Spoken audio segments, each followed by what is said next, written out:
It's Friday afternoon. Yay.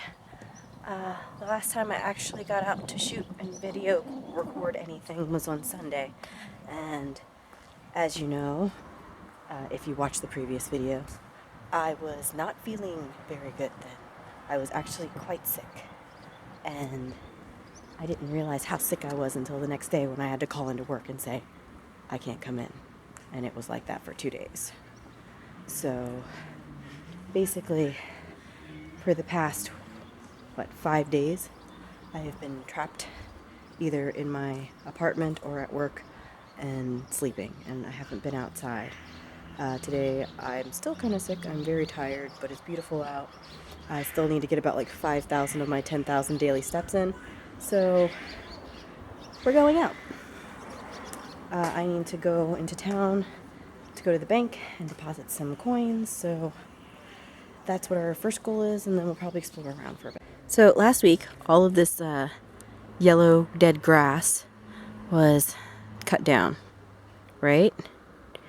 Now if you look up here, this tall green grass has sprung up in its place. Yeah, that's just not even a week. That's 5 days of growth, and that's probably about a meter. Yeah, we'll say that it's about a meter, 3 feet of growth in 5 days. What kind of crazy Japanese grass is this? Okay, so, oh look. So apparently this road goes for 13.2 kilometers. Well, not road, it's actually a walking/bike path. It goes for 13.2 kilometers in that direction, and then 4.2 kilometers in that direction.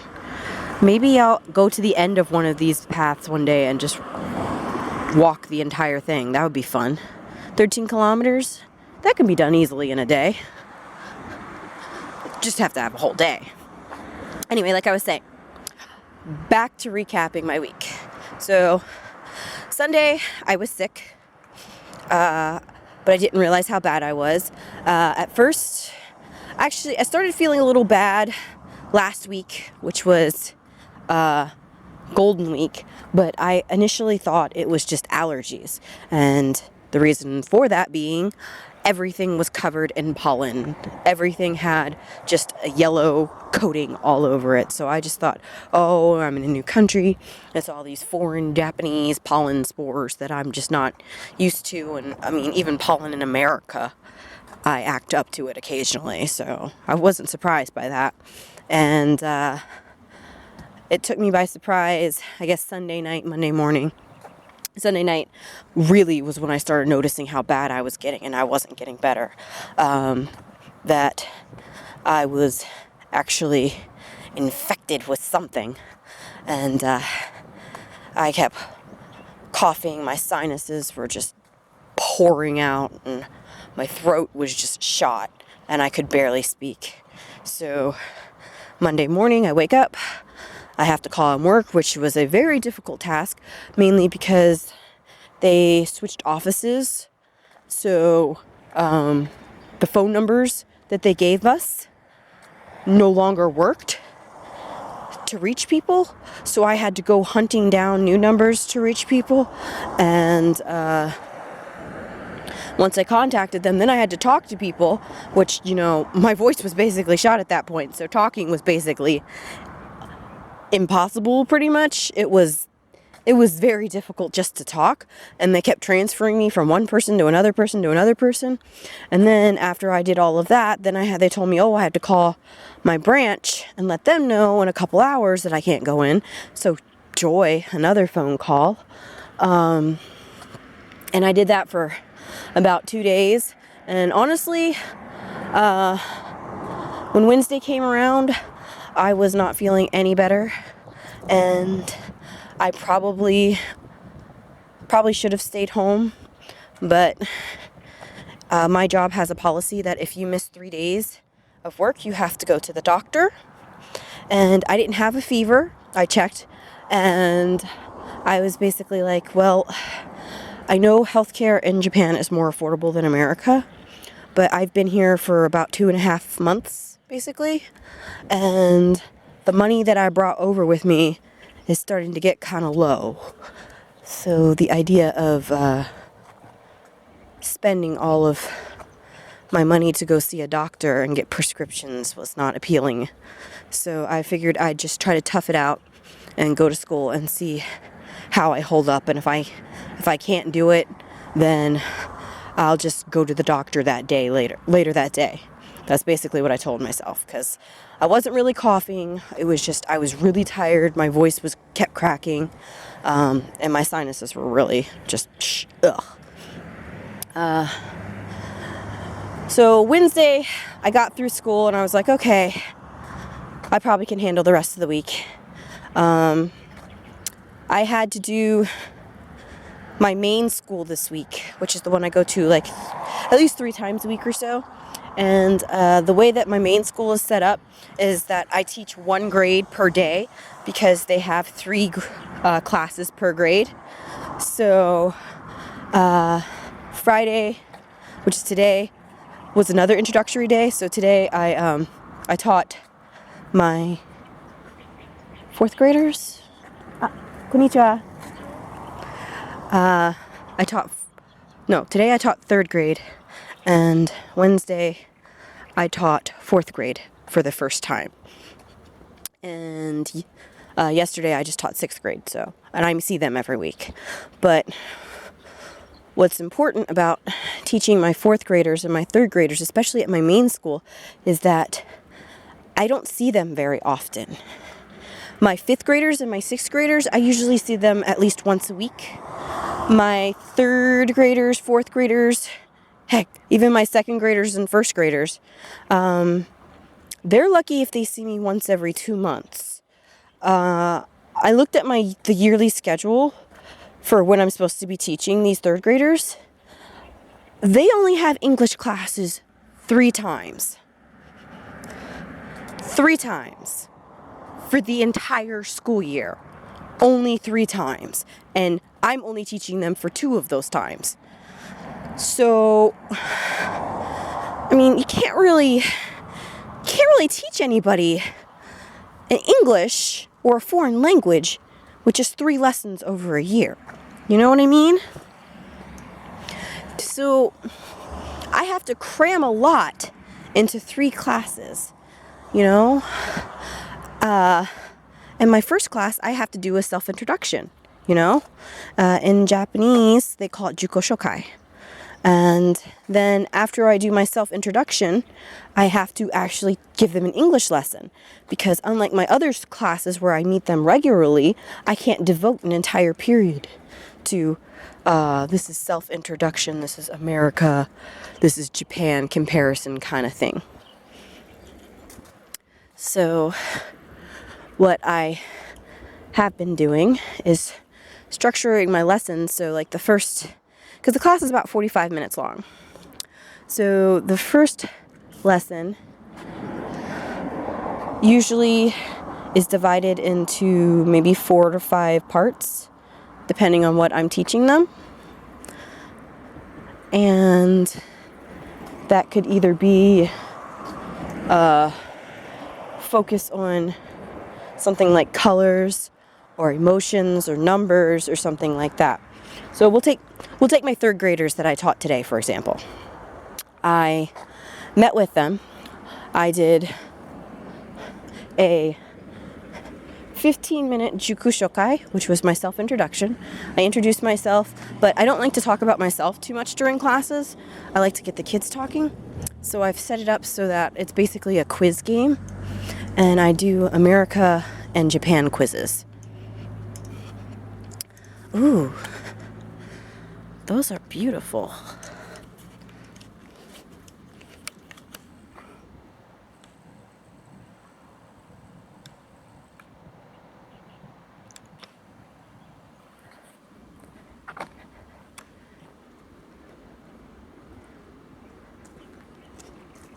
Konnichiwa.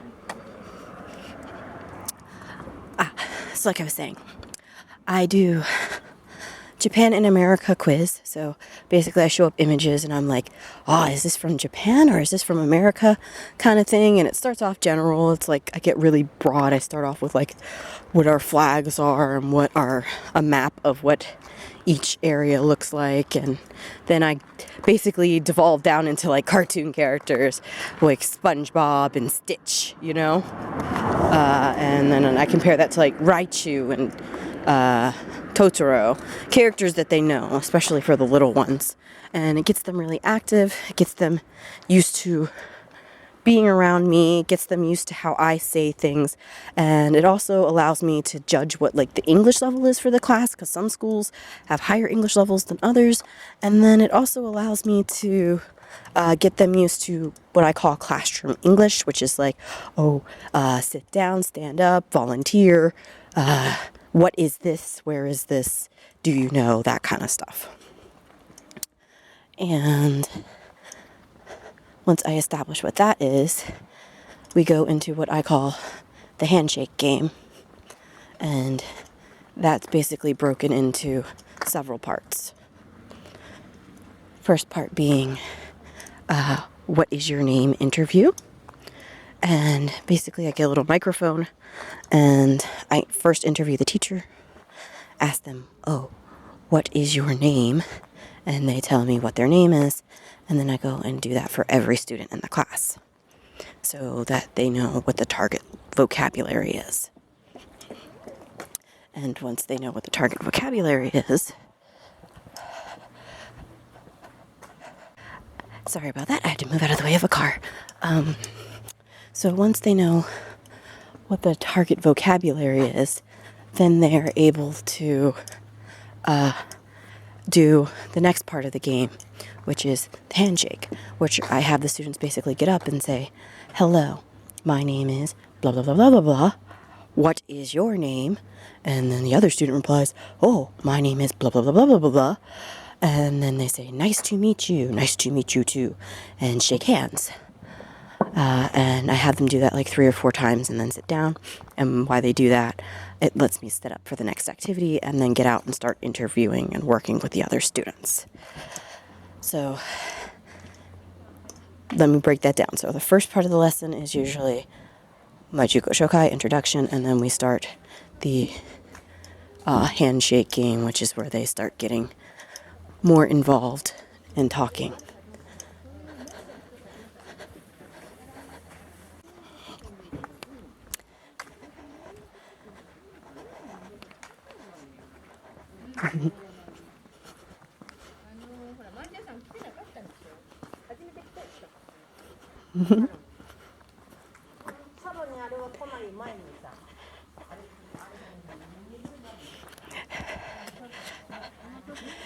Sorry, I didn't want to interrupt those ladies' conversations while I walk by them. But, so, first part of the lesson, like I said, Juku Shokai. Second part of the lesson, game. Third part of the lesson is where I start introducing what the target lesson or target language is for that class. So today, our target language was colors. So basically, I hold up cards, I introduce what the colors are, I drill it into their head, and once I realize that the kids are comfortable with the language, I move on to what the next part is, part 4, which is setting up and directing for the game, for another game. Now, the way my company works is that they have a bunch of pre-made lesson plans that they like for you to use if you need to. My thing is that a lot of their lesson plans, unfortunately, leave a lot to be desired. They're not exactly the best. And I went to university, and my degree's focus was in art and in education. So I know what a good lesson plan is. And a lot of these lesson plans are not very good. So I usually come up with my own plan and basically use the objective for what needs to be accomplished that lesson as a guide. So I accomplish that, and once I accomplish that, I can make it my own. So today we were supposed to sing a song about like the rainbow. And they have a song with a CD that they've recorded and everything. I don't like that song. It's kind of depressing. And I don't mind singing. Actually, I like singing. It's a lot of fun. So, what I do usually is I wind up singing a cappella or make my own version of songs. Konnichiwa. But since I've been sick, I can't really sing this week, so I came up with a game. And this is actually a place where I could go deposit my money. I didn't realize there is a post office because that's where my bank is. But before I go in, let me finish what my lesson was. So there's this game called Fruits Basket in in Japan. And Fruits Basket is basically you get the kids to sit in a circle and one person is it. And then every student is assigned basically a fruit. And the person who's it calls out a fruit. All of the people who are that fruit stand up. And then after they stand up, they switch seats. Right? So I basically adapted that for colors. So I didn't have to do a lot of talking because my voice is like shot. The kids got to get up and got to be interactive, move around, exercise, and they got to practice their English. So mission accomplished. Okay. Now that deposit is made, and I think I might have been wandering with my dialogue. Ranting, maybe rambling. Rambling is more accurate than wandering. I'm rambling now. Anyway, so basically the issue is that I need to figure out how to cram as much English into a lesson as possible and still make my lessons entertaining and fun for little kids as well as educational. And that's been my biggest trouble, and one of my biggest problems since I've been here is because I don't like what my company provided for me. So I need to deviate from what the company wants while still staying within what the company wants, which is a bit tricky. Not to mention that we're 2 months in and I have basically no real pride. Oh, I'm not gonna say pride. I'm not gonna say I don't like my company's policies for certain things. And there is a Japanese cemetery right over here that hopefully I can go take a look at in just a moment.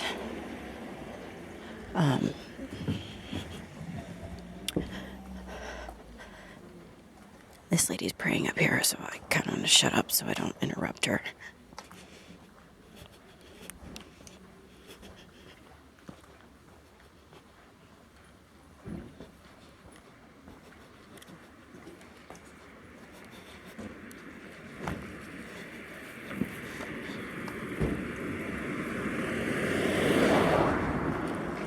Yeah, I did not know this was here.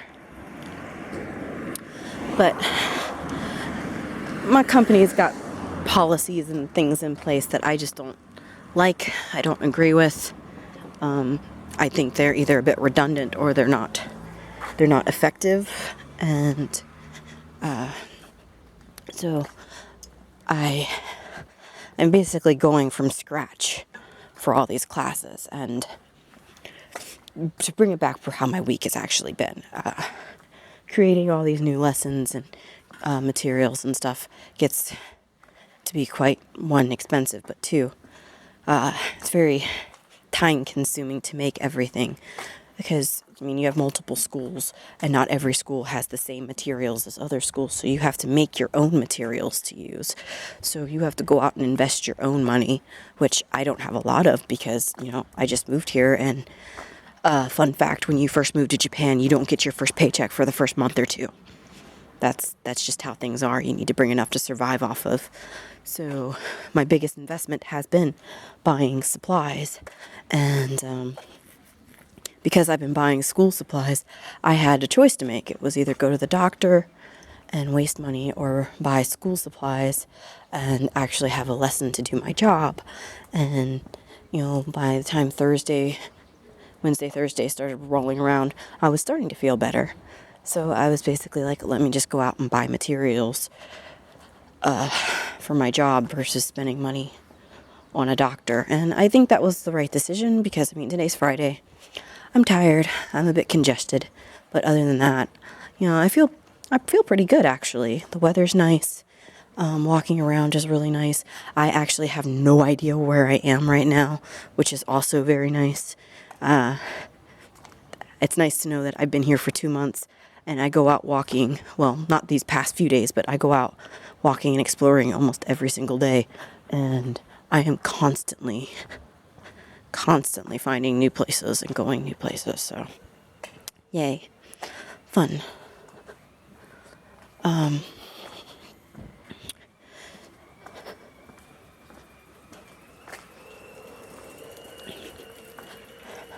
So, Wednesday and Friday were basically kind of like the same day, except Wednesday I felt pretty much dead. Thursday was 6th grade, and I got through the lesson that I wanted to, but here's the thing, is that sometimes in the mornings teachers consult with you so they know what your lesson's going to be for that day, and then sometimes they don't bother. And then they want to be helpful, but then they're not. Like, I plan my lessons to be a certain way, and we do certain things at certain times for very particular reasons. And I had one teacher who, she was really trying, but she set up the smart board with the software program for Hi Friends, which is what Next, which is basically the educational government branch of Japan, has stated they want a lot of their 5th grade and 6th graders to learn from. And I'm going to tell you this, it has a lot of problems. But one thing that they do have that's kind of nice, but also kind of not nice because I don't like some of the things on it, are these software programs that connect to the internet, and you have like dialogue options, video options, and that sort of thing. But they also have these things called chants, and the chants are like these really horrible, terrible songs with horrible, terrible music. And I prefer to do my own songs, like I told you. So I'm up there and I'm doing my lesson, and all of a sudden the teacher is clicking on the chant in the middle of my lesson. And like, why are you doing this? Seriously, you just distracted the entire class. You got them off topic, and for something that I wasn't even going to touch upon. I wasn't even going to do that chant. But now she thinks that next class we're going to be doing the chant. So now I have to incorporate this horrible chant, this horrible song that makes no sense, that has no educational value whatsoever, into my lesson because she felt the need to click on it and gun ahead and not follow my directions for my lesson. This is what really kills me, is that they told me I was in charge of my own program and that I was in charge of the department and I make all the lessons. We've been working together for almost 2 months now. She knows how I run my lessons, but she still felt the need to do that. And it kind of irked me because she didn't do that just once. She did that multiple times through the lesson. She would click on something and say, oh, we're going to do this next, right? And I'm like, no, we're not. If you had actually bothered to listen to me or to talk to me beforehand, then you would know this. But, oh well, what can you do? I'm just saying that this is probably the first time that I've had a teacher, I wouldn't say sabotage, but first time that they've thrown a wrench into what my lesson plans actually are. Okay, I know exactly where I am. And now I have to adapt my future lessons based off of the actions of this one teacher. And basically she just gave me more work on top of all the work I already have to do, which is, something to look forward to. The thing is that the way that the lessons are broken up, it's kind of frustrating. So you spend like an entire month doing one lesson and breaking it into 4 parts. It's quite frustrating, actually. And there's no real objective for what you need to do. And there are teacher workbooks, so they have the answers and the instructions for like what all the activities are supposed to be. But here's the problem. They're all in Japanese. So how do you expect an English teacher from an English-speaking company or country to come over and teach these lessons and do these activities and figure out what you want them to do when it's not in English? It makes no sense whatsoever. And one of my other teachers I was talking to was like, it'd be really nice if they exported that sort of lesson designing and program designing to someplace like Cambridge or something, because apparently they have a very good English as a second language type of program history. And I was like, yeah, that would make more sense. Let the English people figure out how to teach English, because that's what we're hired to do, what we're paid to do. It just makes logistical sense.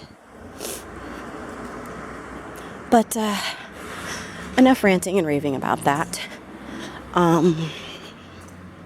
We'll just say that Thursday overall was very positive, but I was sick, and this one teacher did throw a monkey or a wrench into my monkey, or monkey in a wrench, or well, I don't know what that phrase is, but she messed up my plans.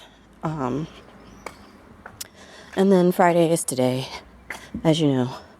I already told you what happened today, basically. I had fun with my little 3rd graders. Something that did surprise me, though, is that during our breaks, almost every single day, I go out and I play with the kids. Always. And they have this game called Onigogo, which is basically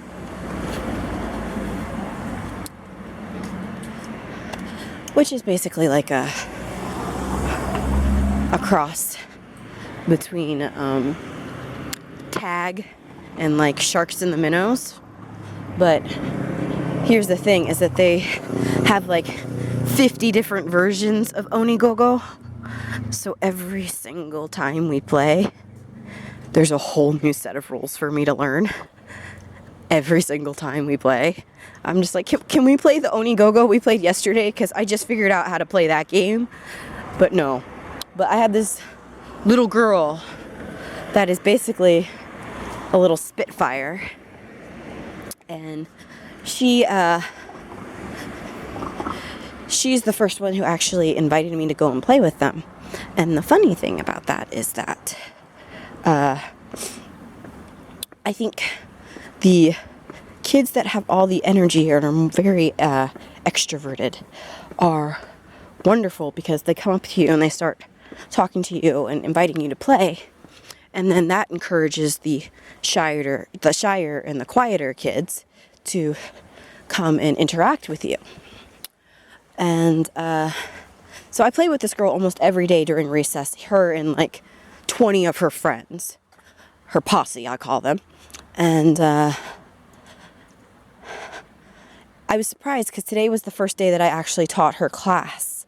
And I'm used to her being so outgoing and extremely energetic. And she was so quiet and subdued in class. And I mean, she wasn't bad. She wasn't a bad student at all. She participated. She answered all my questions. And she genuinely did do the best that she could. So I'm not saying she did anything wrong at all.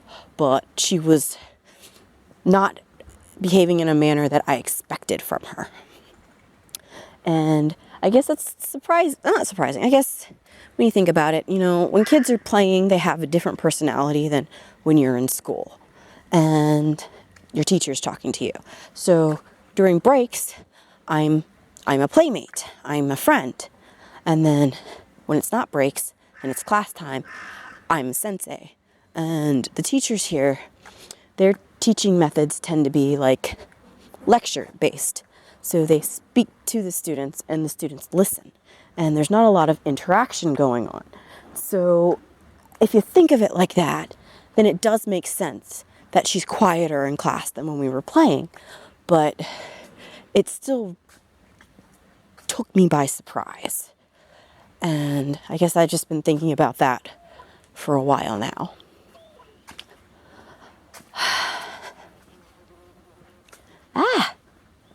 Sorry, there's a bug buzzing around my head. I know where I am, but I haven't actually been here before, if that makes sense. Everything's really overgrown right now.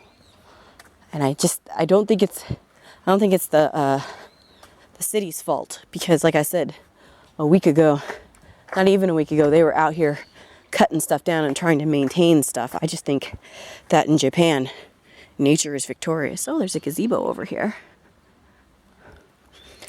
And did I mention there's like little farms everywhere? So they're growing stuff, flower beds and whatnot.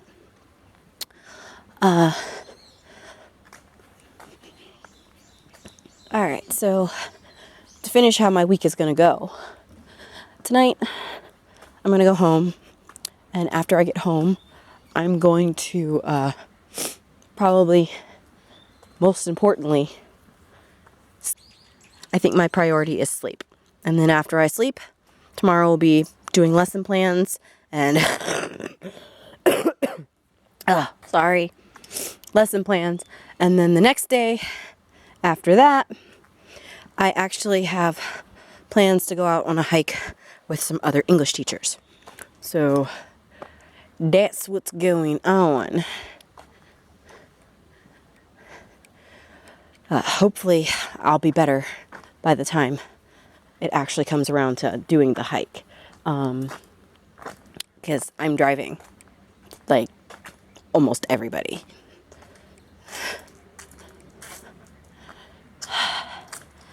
Yeah, I know where I am. I need to get up to that bridge. I think I can get up to that bridge if I go this way.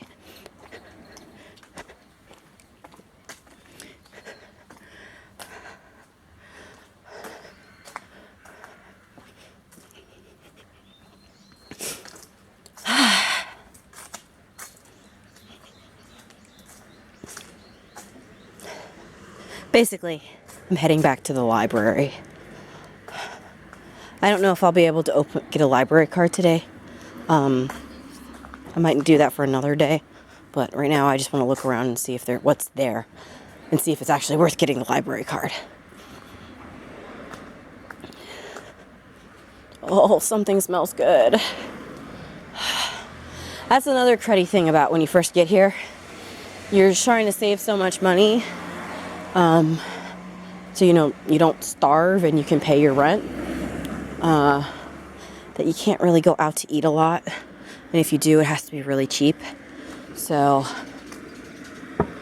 a lot of times you walk by and you can smell like really yummy restaurants and stuff. And all you could do is just stare at the plastic food because you can't afford it.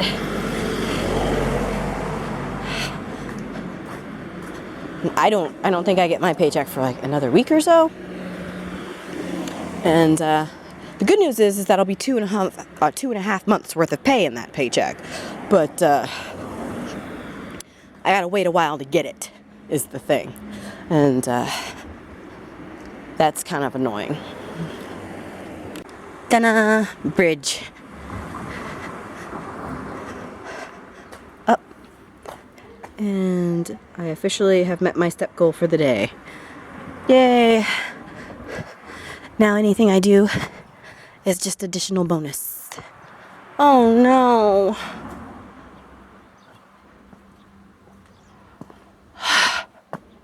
Well, I don't even need to bother crossing the bridge because I can see from here it's closed. Man, why is this library always closed?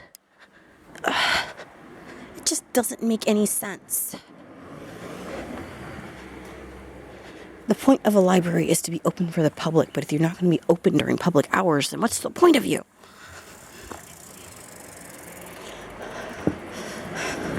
I've discovered this about a lot of stuff in Japan. Things just don't make sense sometimes, especially the hours for things.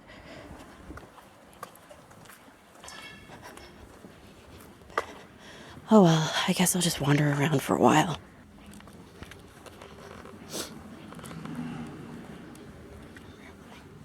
I'm sorry. Friends. Yes? Okay. Okay? Okay. Okay. Okay. なんだったっけ So, I literally just had a lady come up to me and she asked me to be her language exchange partner, I think, from my horrible Japanese and her very limited English. And to be perfectly honest, I'm probably going to take her up on the offer, at least to give it a trial basis, because I've been looking for language exchange partners and I haven't been very successful. I've been using things like HelloTalk and things like that, but it's not really doing it for me. I've been using it for like 2 months and like I'd get a couple people to react, but nobody actually wants to meet up and nobody actually wants to do anything and nobody actually wants to talk. So hopefully this could be like the start of a good relationship. If not, hey, at least I'm giving it a shot and maybe my Japanese will be able to improve through this. And a lot of my friends are like, oh, she's only using you for English. And I'm like, that's not necessarily a bad thing, is it? Because I'm going to be using her for Japanese. So, I mean, what's a friendship but a definition exchanging of favors between each other, right? So I help her out, she helps me out, and who knows, maybe we could wind up being really good friends one day. If not, hey, at least we gave it a shot, right? So I think she's going to contact me tomorrow evening. Maybe a phone call or something like that. It was a little iffy. I don't know, maybe I can convince her to we'll meet up somewhere for like a coffee shop or something like that. And we can chat and get to know each other a bit. And it can't hurt, you know, it can't hurt anything to go out and try to interact with people. It would be good to meet up somewhere like a coffee shop or something like that. You know, kind of like when you do your first internet date, you're supposed to meet in a public place. We can go meet up somewhere publicly. And apparently in Japan, people don't really go to each other's houses either. So, I don't know. I wouldn't want her coming over to my house anyway, but, or going to her house. But, you know, this could really open some doors for me, you know? I keep thinking of YouTubers like Tikio Sam and Abroad in Japan, and they just go out and talk to people and they make friends that way. I mean, Abroad in Japan, Chris, his friend Natsuki, how did he meet Natsuki? Walking down the street. That's basically what just happened to me. Could this lady be my Natsuki? I don't know. We'll find out. I'm not a flag expert or anything, but that's the Australian flag, right? Painted on this roof. Huh. Do you watch Big Bang Theory? And Sheldon has his little, what? Podcast? No, I wouldn't call it a podcast, but, he has his little web show, Fun with Flags. I feel like he could do a really interesting Fun with Flags thing with Australia's flag. It looks like it's the roof of a hair salon. That's something you'll find out a lot about in Japan. There are a lot of freaking barbershops and there are a lot of freaking hair salons. I don't really go to either. Mainly because I've been scarred too many times and I have very big, poofy, curly hair. There's like 3 separate train lines in this one little area here where they all meet up.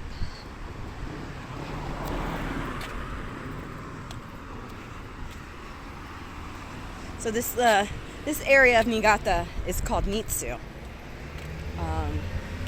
And basically it is the last main train line in Niigata City, basically. All the other ones didn't break off into other train lines, which is very convenient because, I mean, it's only a 20-minute ride into the city. However, it takes me about a half hour, 40-minute walk to get to the station, so it still takes a while to get into the city, probably just as long as it takes to drive, but it's much cheaper and I don't have to worry about parking. And the trains are very convenient, and between things like Google and Hyperdia, I think that's what it's called, it's easy to find out when and where trains are running, so you can plan accordingly, like days and days and days in advance if you need to. I think you have to be at least within a month if you want to plan something like a Shinkansen train line, but other than that, you're pretty good. And they have regular times. So I am off the main road right now, just mainly because it's about 6:30, so a bunch of kids that have club activities are leaving, and I quite literally just had probably the cutest conversation with some high school girls. They flagged me over, and it was the standard rundown of, oh, where are you from? And they were practicing their English with me, which made me very happy as an English teacher, even though they aren't my students. I probably will never teach them. Hello. Yeah, so I'm kind of deviated off the main road because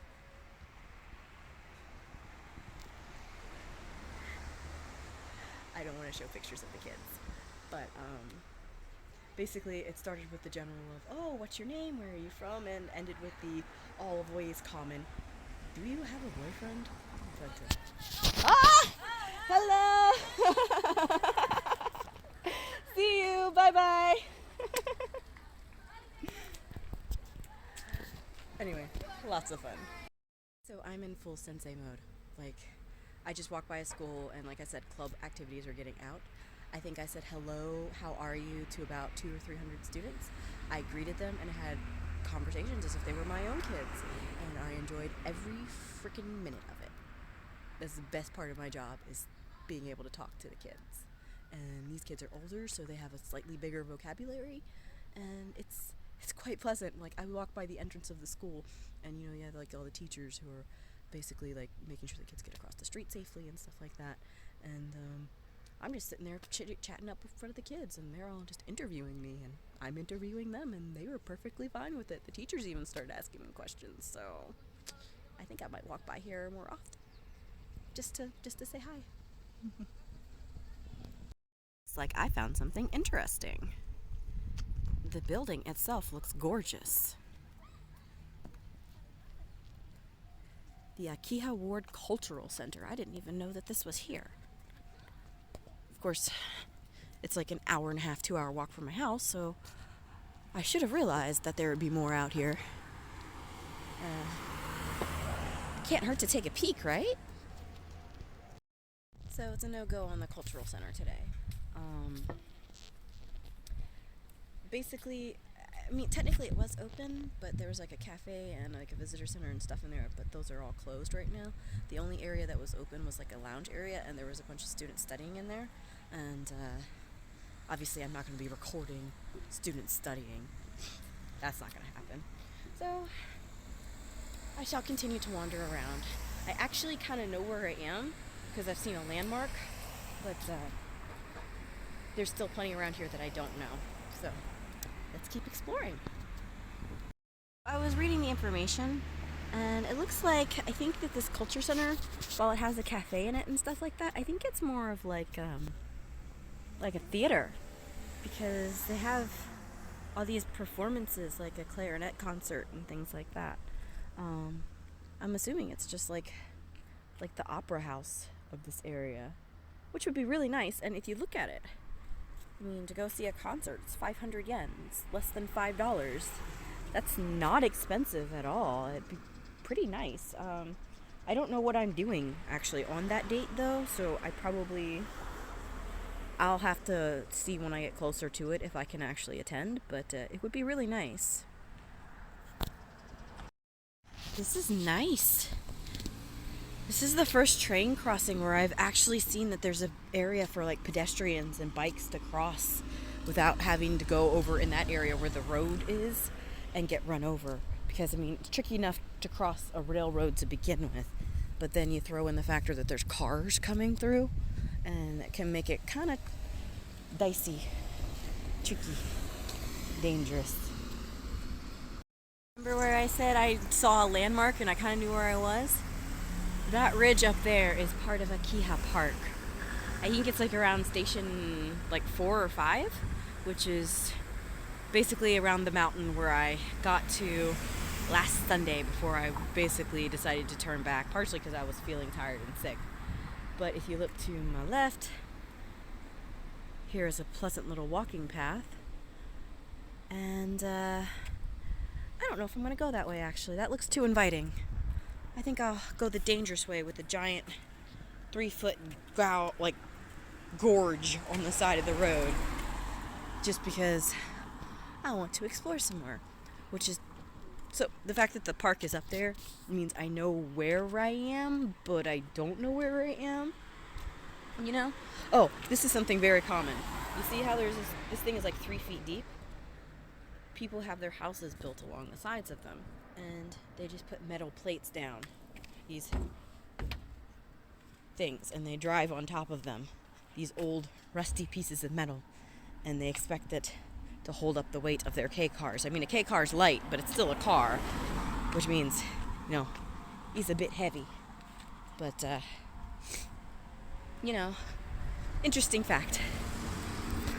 And the sun is going down technically, and I guess if I were smart, I'd start heading home, because I probably have about like an hour and a half walk, maybe more. But I don't know. I think it's just because I've been cooped up inside all week, even though I'm really tired. I think I have like a severe case of cabin fever. So I'm probably going to wind up walking myself to death for a while. Maybe I'll come up here and then I'll get up to the park and maybe cut through the park home or something, unless something more interesting captures my eye.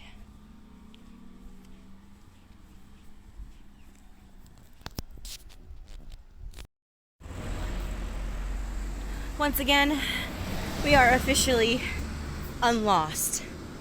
I think I made a video right over there talking about how scary this narrow, scary road is, and how I used to be petrified of it, like, I guess it's a little over a month and a half ago now, because I thought I was going to die because there's no sidewalk.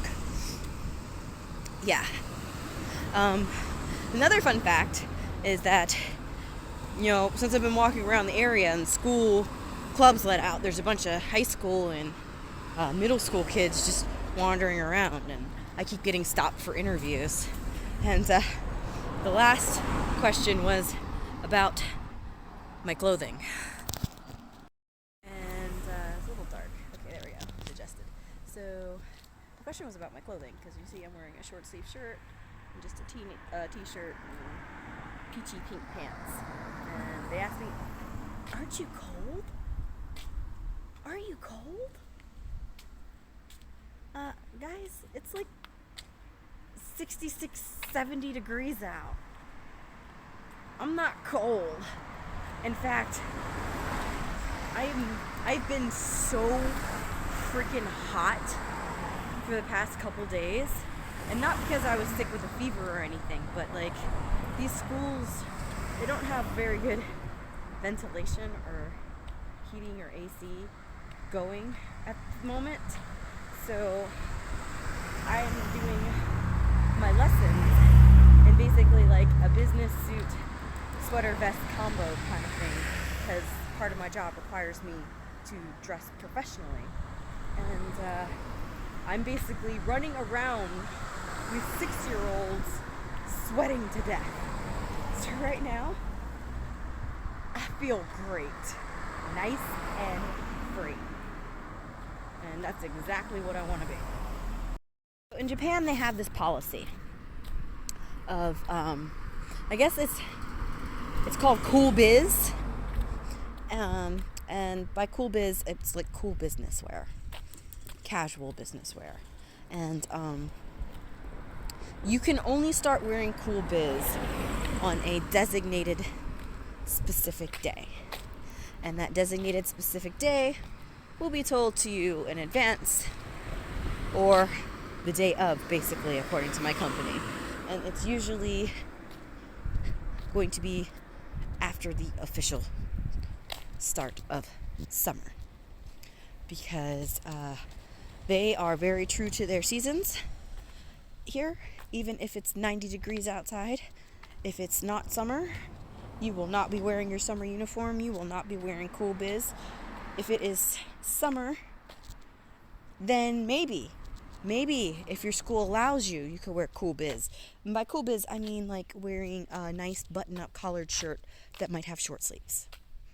Or maybe not wearing your blazer every single day.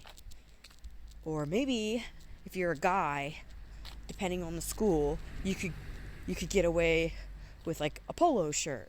Or if you're a girl, you could get away with wearing certain types of blouses, that sort of thing. But again, it's all dependent on the school that you have and what their dress code policy is. But it can be a bit tricky, especially when you're trying to teach a lesson to 6-year-olds and you're in a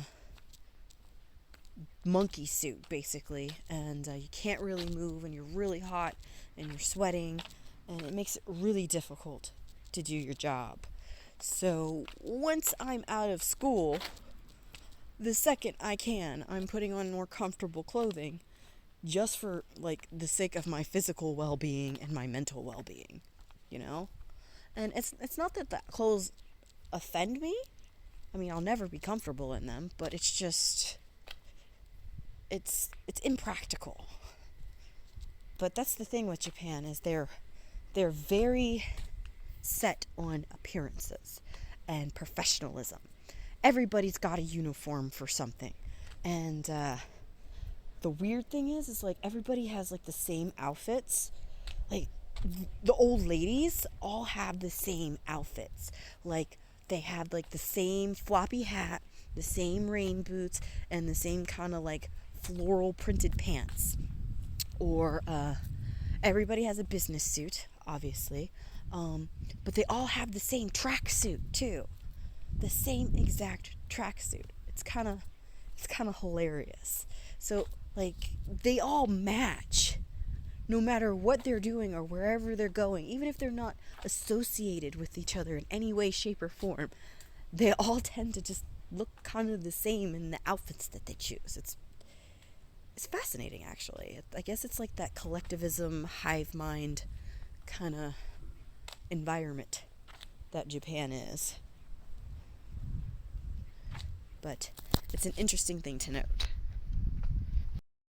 Yeah, okay, so it's getting really dark, and I'm starting to head back home. And if you remember from my Life in Japan episode 1, this 1.6 meter tunnel underneath of a train track is where I shot part of my first video. Nazukashi. Nostalgic. And I still have to crouch to go through it. Anyway, let's go.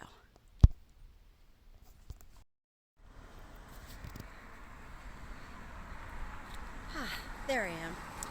I've been trying to find some decent lighting, and has not been going so well. It's late. It's like 7, 8 o'clock at night or so. I started walking around 3 or 4 o'clock, so we're talking about 4 hours of walking. So we'll recap. I've been sick all week. I went to school. I taught third grade for the first time. I did a ramble about how I try to approach my lesson plans. And then I decided to go for a walk because I had severe cabin fever. I might have made an exchange partner, and I basically talked to a bunch of kids for like an hour.